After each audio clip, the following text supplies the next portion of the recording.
Hi friends, Vitthal Joshi. या व्हिडिओमध्ये आपण महाराष्ट्राचा भूगोल यावर आधारित टॉपचे 5 प्रश्न उत्तरं पाहणार आहोत. त्याच्यामध्ये पहिला प्रश्न आहे पहा, घनसाळ या प्रसिद्ध तांदळाची जात प्रामुख्याने कोणत्या तालुक्यात आढळते? तर घनसाळ हा जो प्रसिद्ध तांदूळ आहे ना, त्याची जात आजरा या तालुक्यामध्ये आढळते. आता आजरा हा जो तालुका आहे ना, हा कोणत्या जिल्ह्यात आहे माहिती आहे तुम्हाला? तर आजरा हा तालुका कोल्हापूर या जिल्ह्यामध्ये आहे. लोहगड किल्ला कोणत्या जिल्ह्यात आहे? तर लोहगड किल्ला हा पुणे जिल्ह्यामध्ये आहे आणि पुणे जिल्ह्यातील मावळ तालुक्यामध्ये लोहगड किल्ला आहे. लोणावळ्याच्या जवळ आहे हा लोहगड किल्ला. या लोहगड किल्ल्याच्या जवळच विसापूरचा किल्लासुद्धा आहे.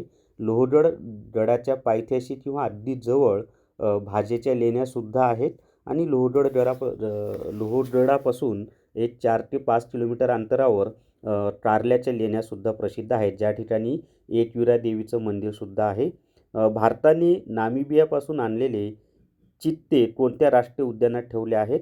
तर भारताने आफ्रिका खंडामधील नामिबियामधून आणलेले जे चित्ते आहेत ना, ते कुनो राष्ट्रीय उद्यानामध्ये ठेवलेले आहेत. आता हे जे कुनो राष्ट्रीय उद्यान आहे ना, हे मध्य प्रदेश या राज्यामध्ये आहे. पिंपरी चिंचवड शहराला कोणत्या प्रकल्पातून पाणी पुरवले जाते?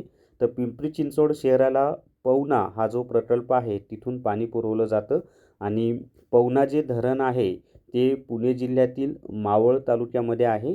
त्याच्यानंतर आप्पेगाव हे कोणत्या संताचे जन्मस्थळ आहे?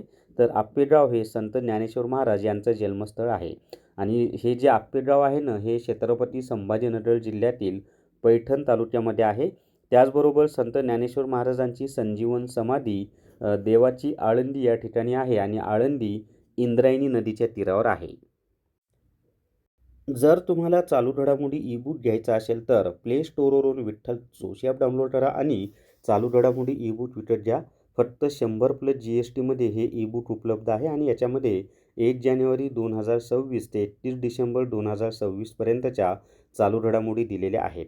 तर या व्हिडिओमध्ये एवढीच माहिती. या व्हिडिओला सर्वांनी लाईक करा, शेअर करा आणि विठ्ठल जोशी जे आपले यूट्यूब चॅनल आहे ते सबस्क्राईब करा. धन्यवाद.